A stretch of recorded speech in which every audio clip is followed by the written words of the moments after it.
Ex-ministro Nelson Barbosa nega na comissão do impeachment ilegalidades na edição de decretos pela presidente Dilma Rousseff.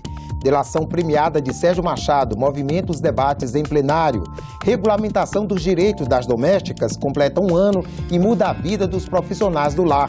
E um programa conta a vida e a trajetória do ex-senador Eduardo Suplicy.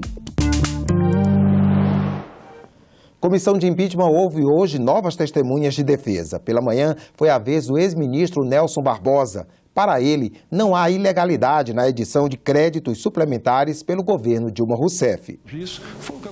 O ex-ministro do Planejamento e ex-ministro da Fazenda de Dilma Rousseff afirmou que o governo tinha autorização do Congresso para editar os decretos de crédito suplementar. É o artigo 4º do orçamento de 2015. Nelson Barbosa disse que os decretos não desrespeitaram a meta fiscal. Edição de decretos de crédito suplementar, por não criar despesa financeira, não afeta a meta fiscal, seja a meta vigente, seja a meta proposta. Ele cria um crédito suplementar que pode ser alocado de maneira a dar mais flexibilidade orçamentária. O que afeta a meta proposta é a edição de decretos de contingenciamento. Vossa Senhoria se acha credenciado a baixar um decreto ao invés de mandar um projeto de lei para o Congresso Nacional. Porque a tese que Vossa Senhoria colocou aqui, o Congresso Nacional é acessório, é secundário. Ele não tem mais nenhuma ação no controle de gastos do governo. Senadores disseram que o governo deveria ter parado com os decretos e regularizado a dívida com os bancos públicos, as chamadas pedaladas fiscais, assim que foi notificado pelo TCU. Os mesmos crimes perpetrados pela presidente e sua equipe em 2014 estão configurados em 2015, sinalizando, inclusive, de novo a rejeição das contas do governo da presidente Dilma, sem, evidentemente, deixar de relacionar, senhor presidente, que esses decretos são assinados pessoalmente pela presidente da República, que tem o dever de ter conhecimento dessas informações, e a confirmação da notificação por parte do Tribunal de Contas da União torna isso absolutamente claro. Nobre senador Ferraz, a notificação pelo pelo Tribunal de Contas da União é o que ela diz, uma notificação. Inicialmente ela não tem um valor legal. Independentemente disso, no momento que foi feita uma representação do Ministério Público contra a utilização de superávit financeiro e excesso de arrecadação para a edição de decretos, o governo imediatamente interrompeu a edição de decretos com essa fonte de recurso até que essa matéria fosse esclarecida. Eu quero só lembrar a Vossa Senhoria que realmente até a edição por si só não incorreria em crime de responsabilidade, mas esses decretos não apenas foram editados, enquanto não teve aprovação em dezembro nesta casa pela nova meta fiscal, foram mais do que editados, eles foram empenhados e alguns foram liquidados antes que esta casa desse o aval. Eu vou ficando cada dia mais impressionada, porque a lei diz uma coisa, as testemunhas são questionadas, respondem uma coisa, mas depois a maioria daqueles que estão aqui concluem outra. Conclui outra completamente diferente. Eu não estou entendendo, aliás, eu acho que a população brasileira que tem que entender isso. Mas isso fica claro, sabe quando? Que numas falações muito mais simples, nos depoimentos de parlamentares muito mais simples, assim, não, nós só estamos aqui cumprindo uma formalidade. Aqui todos têm opinião. A presidente Dilma tem que sofrer impeachment. O conteúdo da delação premiada do ex-presidente da Transpetro, Sérgio Machado, em que são citados diversos políticos do PMDB e de outros partidos, e a situação da economia, dominaram os debates da sessão plenária do Senado desta sexta-feira. Ontem, o terceiro ministro deste governo interino, do senhor Michel Temer, pediu demissão. Pediu demissão porque sabe aonde ele está envolvido. Mas, aliás, numa das denúncias em que ele é envolvido, também o senhor presidente interino Michel Temer está envolvido. Há também uma notinha na imprensa, senadora Fátima, hoje, que diz o seguinte, que a diferença entre Henrique Eduardo Alves, do estado de Vossa Excelência, e o presidente Michel Temer é de R$50 mil. Já caíram vários ministros em 30 dias, né? E muitos ainda virão. Tem outros ministros na fila, né, na corda bamba. O que é que separa Jandira Fegali do PCdoB de Henrique Eduardo Alves? É uma ética seletiva. Fala-se no caos que vai acontecer no governo de Michel Temer, que acabou de começar, e não se fala do que tudo que aconteceu no governo da presidente. É um tal de apontar o dedo para os outros e esconder-os de casa. Eu penso que esse povo todo que está aqui sendo paladino, sendo vestal da moralidade, deviam enfiar a viola no saco. Estão fazendo uma tempestade em copo d'água com essa história de que o Temer já demitiu o terceiro ministro. Mas esquecem que no primeiro ano da presidente afastada, Dilma Rousseff, foram 7 ministros afastados por mal feito, senador José Medeiros. Falam das delações premiadas.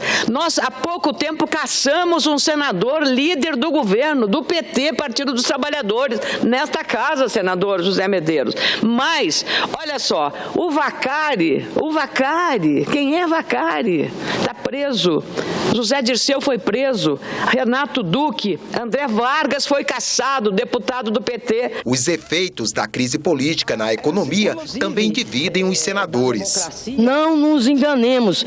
O governo biônico assumiu para fazer o que está fazendo. A questão do combate à corrupção e o enfrentamento da crise era pura desculpa, era pura enganação. Este governo tem pressa em desconstituir políticas sociais de distribuição de renda e de inclusão social. Tem pressa para impor retrocessos na saúde, na educação, nos direitos dos trabalhadores. Mas como que vai proteger se a política econômica levou o país, né, a esse absurdo de um déficit fiscal, né, de 170 bilhões de reais? Como? Há empresas fechando, lojas fechando, as pessoas desempregadas. O que nós mais precisamos nesse momento é fazer com que o governo de transição possa minimamente recuperar essa economia. Jornada de 44 horas semanais, hora extra, adicional noturno e FGTS. A lei aprovada pelo Congresso, que regulamentou a PEC das domésticas e estendeu direitos aos empregados, está completando 1 ano. Veja na reportagem da Agência Senado como a nova lei mudou a vida de empregados e patrões. Hoje eu me sinto mais segura. A empregada doméstica se sente mais segura, porque antes a gente trabalhava, mas não tem perspectiva. Tipo, eu vou sair amanhã do meu trabalho e não vou ter sequer uma rescisão de contrato. Não tinha. Graças à maior formalização do trabalho doméstico, com controle de jornada, com direito a intervalo intra-jornada, com pagamento de horas extras, com pagamento de adicional noturno, com uma fiscalização eletrônica sobre o contrato de trabalho, que o contrato de trabalho doméstico ele deixa de ser aquele contrato de senzala que era antigamente. É como se a empregada doméstica fosse simplesmente um objeto. Você trabalhava, quando não precisava mais, dispensava e pronto. Os empregados domésticos, homens ou mulheres, ganharam aí um status de formalização com carteira do trabalho num documento chamado E-Social, que é extremamente importante nesse processo. Isso valorizou a categoria, a tal ponto de definir claramente os direitos e os deveres do empregador e do empregado. A ideia do E-Social era ser uma coisa extremamente simples, né? Era você, durante o processo de tramitação da lei dos domésticos, a ideia era que fosse só o seguinte: registro da empregada, salário, calculavam-se os tributos incidentes, emitia a guia, o código de barra você na agência bancária pagava. Mas o Poder Executivo, regulamentando isso, tornou muito mais formal. O E-Social ele passa a ser praticamente um pré-controle sobre o contrato de trabalho doméstico, porque você tem que inserir todas as informações: salário, jornada, férias, se ela prestou horas extras, se não prestou. O sindicato tem recebido muitas reclamações de empregadores domésticos. Eles mesmos falam aqui no sindicato. Eles deveriam ter feito o E-Social um negócio fácil, um negócio simples, mas é um negócio muito complicado. Eu trabalhava 15 dias para ter um dia de folga. Almoçava na hora que dava, almoçava e continuava trabalhando.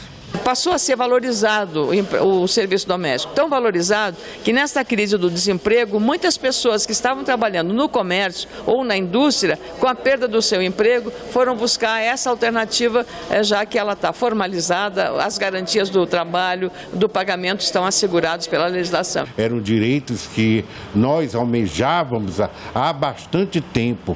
Foi uma grande conquista para os trabalhadores domésticos.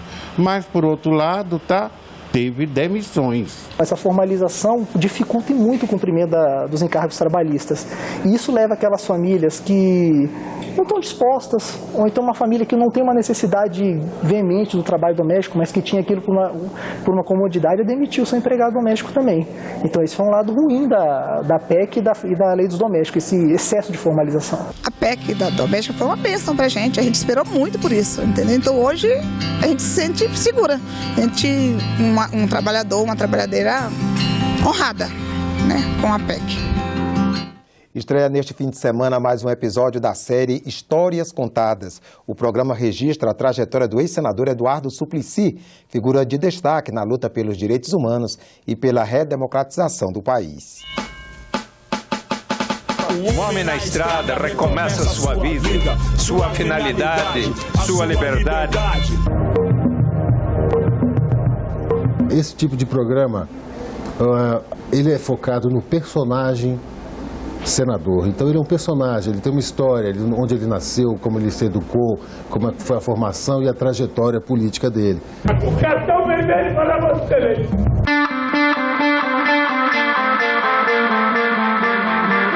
Fui me deparando com os grandes desequilíbrios sociais que havia no Brasil.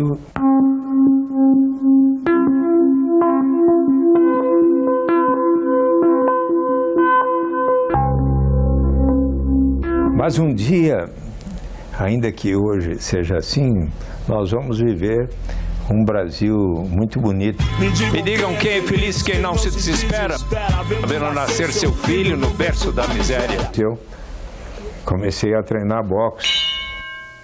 Quando eu cheguei com 19, 20, 21 anos, o meu técnico disse: ó, você está lutando muito bem. Disputei em 1962 o campeonato da Gazeta Esportiva de Boxe, de estreantes. O que eu ouvi foi: acaba logo com esse virinho da mamãe. Aí, no dia seguinte, saiu na Gazeta Esportiva, se quiser, eu tenho recorte aí. Eduardo Matarazzo Suplicy sai da lona para ganhar por um nocaute. Esse episódio de Histórias Contadas, ele começou a ser feito em novembro de 2013, com a primeira sessão de entrevistas. Depois houve um longo intervalo entre até realizarmos a segunda parte da entrevista, que foi feita em dezembro de 2014. Se você quiser ser candidato, você precisa se inscrever no MDB. Eu tive 78 poucos mil votos, primeira vez eleito. Quem cometeu atos de corrupção, de enriquecimento ilícito no Partido dos Trabalhadores deve ser expulso. Eu fiz as coisas assim, poderia dizer até apaixonadamente. A renda básica de cidadania, que eu vou continuar a lutar para que ela seja instituída, constituirá uma das melhores maneiras de diminuir a criminalidade violenta.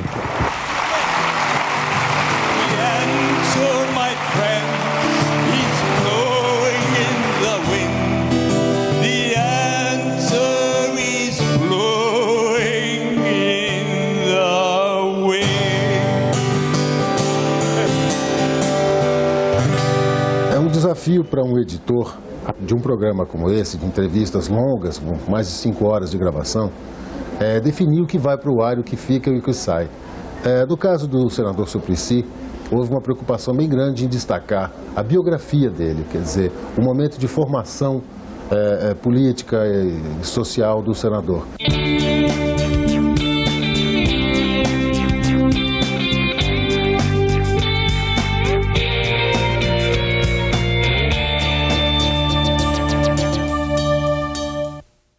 O Histórias Contadas vai ao ar às 9h30 da noite deste sábado, com reprise às 11 da manhã de domingo e à 1 da madrugada de segunda-feira.